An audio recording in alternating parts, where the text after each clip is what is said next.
manque de commencer. 60 enfants et adultes sont morts d'un cri rauque qui réclamait souveraineté, et il m'apparaît essentiel de commencer cette prise de parole par une pensée à leur égard et l'affirmation d'une certitude à l'égard de leurs proches: ils ne seront pas oubliés. À Dakar, au parquet, au cabinet d'instruction numéro 2, à l'UCAD, les mêmes corps, les mêmes âmes qui ont permis la commission des crimes qui ont amené à la mort de ces personnes demeurent. Les mêmes visages qui, pour certains, se tairent, tremblent, ont honte, mais pour d'autres, rient et sourient devant les caméras. Je pense à un ancien ministre de l'Intérieur, censure, je pense à un recteur d'université, et menace. Je viens en un pays où ceux qui m'ont fait kidnapper à 300 km de la frontière sénégalaise, en plein cœur de la Mauritanie, ont formellement encore entre leurs mains le pouvoir de me faire arrêter, enfermer, expulser. J'ai été, à mon arrivée, soumis à un contrôle approfondi de mon identité. J'étais venu en homme simple, sans privilège, sans invitation des autorités, mais par 2 personnes qui avaient connu les géoles et qui sont pour moi des héros de l'humanité, dans le but de voir et de partager. Je n'ai demandé volontairement aucun passe-droit. J'ai pris mon siège au fond de l'avion, j'ai avancé sans rien réclamer, sans rien demander, et ce que j'ai vu des permanences du pouvoir et des menaces qu'il continue à faire porter sur le peuple m'a effrayé. Lorsque l'on est sans protection, sans robe, à égalité, avec les personnes qui n'ont pas de privilèges, qui n'ont pas eu la chance d'être protégées, l'on voit l'importance de démanteler ces structures de pouvoir et d'être sans tolérance à l'égard d'un quelconque excès, d'une quelconque violence qui n'aurait pas été réprimée. En ce pays que je considère aujourd'hui mien, ceux qui ont obéi n'ont pas été encore sanctionnés, et celui qui a ordonné que la mort se répande pour des violences politiques a été en mesure de quitter le territoire en jet privé et de jouir aujourd'hui encore de son impunité. Comment est-ce qu'il a pu payer ce jet privé, cet homme, dont les soldes sont pourtant publics et connus depuis près de 40 ans, et ne permettraient pas théoriquement de financer 1 heure de voyage dans cet appareil? Et qui est chargé aujourd'hui de rechercher quels sont les fonds qui l'ont financé? Je suis venu, chers amis, à égalité avec des confrères qui, comme moi, se sont sacrifiés pour une cause, tandis qu'en face, on payait jusqu'à 100 000 € l'audience des Français, des sorciers blancs, pour venir légitimer la répression et la violence qui s'abattait sur un peuple. Et j'ai vu des confrères accepter cet argent, accepter de servir de faire-valoir pour légitimer la mort, l'emprisonnement, la détention de citoyens innocents. Je suis venu à égalité de telle façon que, lorsque, amené à Nouakchott, j'ai été confié au service de renseignement de la Mauritanie, alors que l'on m'avait assuré que l'on m'amenait vers l'aéroport pour que je puisse rentrer en Europe. Après avoir réussi à échapper aux polices et gendarmeries de ces pays pendant 4 jours, avec l'aide de personnes glorieuses qui sont aujourd'hui à mes côtés et qui ont pris tous les risques pour me protéger. Après avoir pris une barque pendant 25 heures pour traverser l'Atlantique, pour sortir de ce pays sans nuire à mon client, sans, par exemple, en traversant la frontière malienne, de sorte que l'on aurait pu inventer un prétexte que je voyais déjà venir, consistant à dire que peut-être que tout cela était une opération d'influence de l'étranger, financée par les Russes et d'autres. On a bien vu comment le pouvoir précédent cherchait à instrumentaliser ces questions. Prêt à prendre le risque de la noyade pour m'assurer qu'à aucun moment, Ousmane Sonko souffrirait de notre démarche, d'une façon ou d'une autre, et pourrait faire l'objet de théories complotistes. Lorsque, réussissant cette démarche, après être rentré, comme me l'a rappelé mon confrère Bamba Cissé, légalement sur le territoire, sans faire l'objet d'aucune mesure qui ne me l'interdisait, et avoir participé à ses côtés à celui de mon confrère Cheikh Khoureyshiba, qui, comme l'a rappelé Bamba, est celui qui a permis ma rencontre avec le peuple sénégalais. Après avoir donc dénoncé le procureur de la République, qui est encore aujourd'hui en poste, après lui avoir dit « Nous n'aurons pas peur, nous n'avons pas peur », nous avions réussi théoriquement à rompre cet encerclement et à avoir envoyé le signal dont le pays à ce moment avait besoin et dont mon client avait besoin.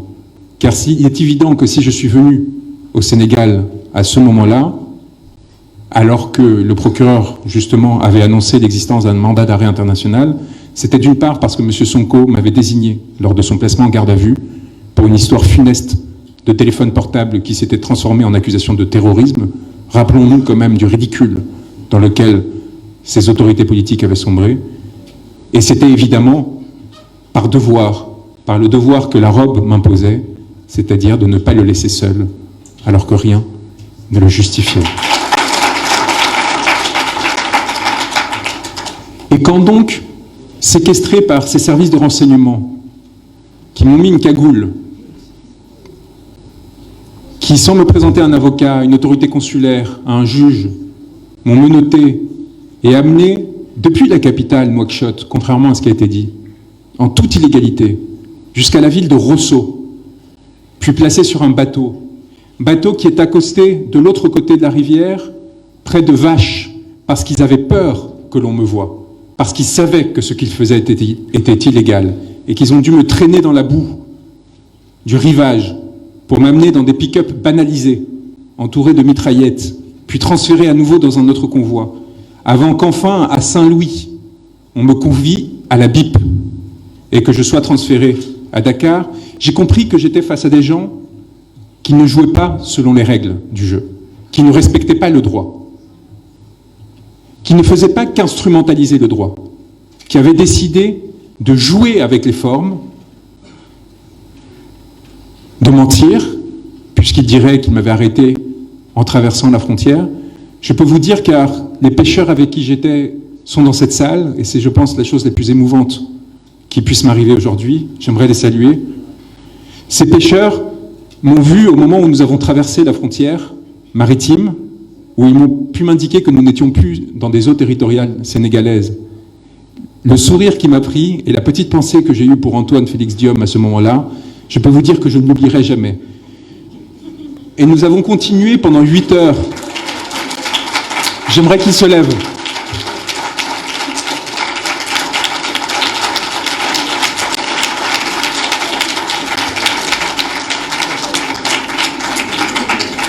Ces héros anonymes que le maire de Sangalkam, Alpha Bokarso, a trouvés, qui ont eu le courage, et ils me l'ont avoué qu'à la fin, sachant parfaitement qui j'étais, de prendre ce risque, de partir pendant la nuit, longeant les côtes sénégalaises, passant à côté de l'île de Gorée, puis remontant jusqu'au fin fond de la Mauritanie, et ne s'arrêtant que parce que, après un échange de regards un peu inquiet, voyant que l'eau commençait à monter dans la barque, on s'est dit, bon, il y a une sorte de belle construction bleue là dans le désert, peut-être qu'il est temps que l'on s'arrête à 100 km de Nouakchott, mais qui était prêt à continuer, et qui serait allé jusqu'au bout et qui aurait pris tous les risques nécessaires pour...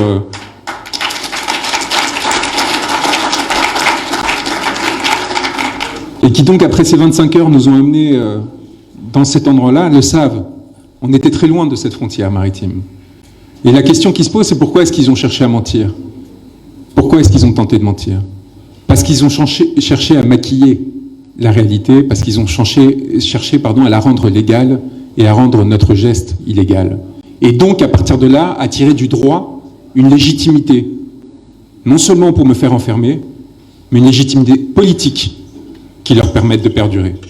Or, ce qu'ils avaient fait, et c'est ce qui permettrait ma libération quelques jours plus tard, à savoir arrêter un avocat parce qu'il avait défendu son client, était inconcevable et inacceptable. Et le faire accuser à son tour de terrorisme, d'association de malfaiteurs et ainsi de suite, et lui faire encourir la perpétuité, dans le seul but, non de l'effrayer lui, non de m'effrayer moi, mais de vous effrayer vous, et de vous montrer que ce pouvoir tiendrait contre une quelconque offensive, était quelque chose d'inacceptable et qui ne saurait être toléré. Et la mobilisation extraordinaire qu'il y a eu, y compris des Gilets jaunes en France, y compris des Gilets jaunes, pour vous dire à quel point votre lutte a trouvé des échos loin des palais, loin des pouvoirs.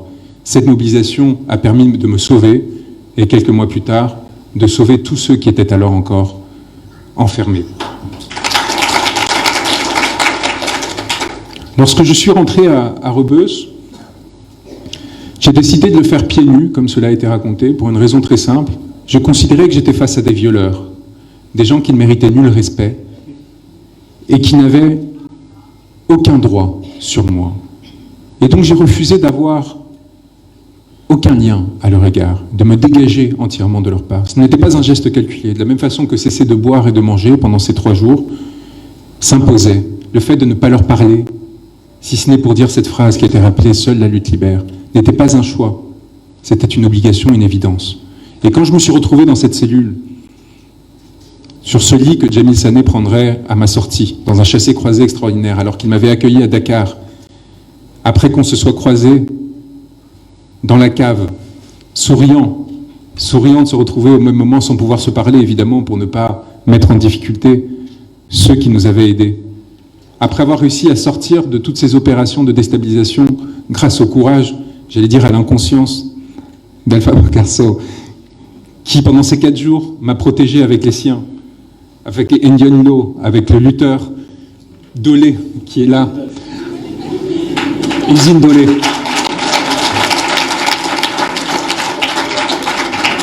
Avec Asrouma et Ngaloum aussi.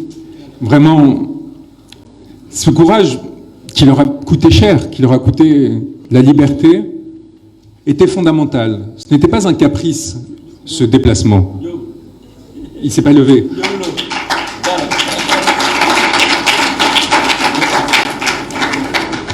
Ce n'était pas un caprice parce que, évidemment, ce que l'on cherchait à faire, c'était rompre, ce qu'on a toujours cherché à faire, c'était rompre l'impression d'impunité de toute puissance qui habitait alors ce pouvoir. On avait déjà réussi quelques semaines avant, collectivement, à faire reculer le président de la République, Macky Sall, mais qui du coup n'était pas prêt pour une autre défaite. Il pensait, en renonçant à ce 3e mandat, en début juillet, d'avoir fait ce qu'il avait à faire, et qu'à partir de là, il avait la liberté de faire ce qu'il voulait faire.